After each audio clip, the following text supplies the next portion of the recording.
heiliges, geliefdes, met innerlijke onvermoeidheid. Goedheid, nederigheid, zachtmoedigheid en goede tierenheid. Ik wil die vrouw van God vragen. Als er nog iets is wat jullie misschien nog heeft, teenoor elkaar, moet niet schaam wees. Amen.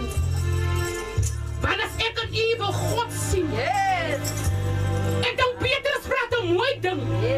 Hij zegt vernederig jezelf onder die krachtige hand van God. En hij zal ons verhogen. En ik zeg juffrouw, ik kan niet eeuwige lust vrouwen. Maar kan ik van zuster Reina verdragen? Kan ik van zuster Chrissy verdragen?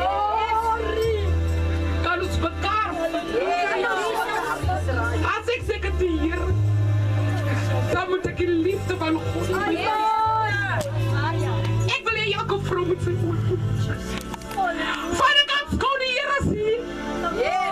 Met zijn heerlijkheid. Ik zeg Heer, help mij toch. Juffrouw Hennis, als je soms zit in zijn huis van de Heer.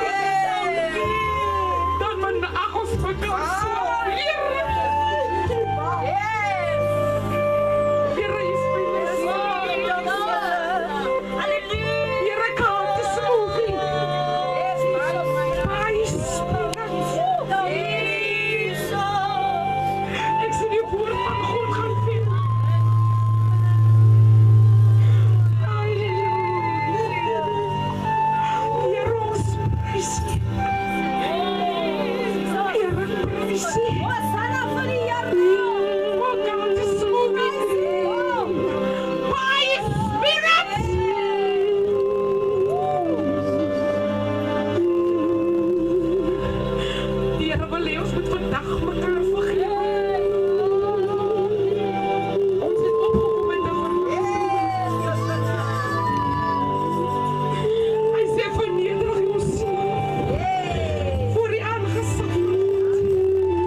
Vrede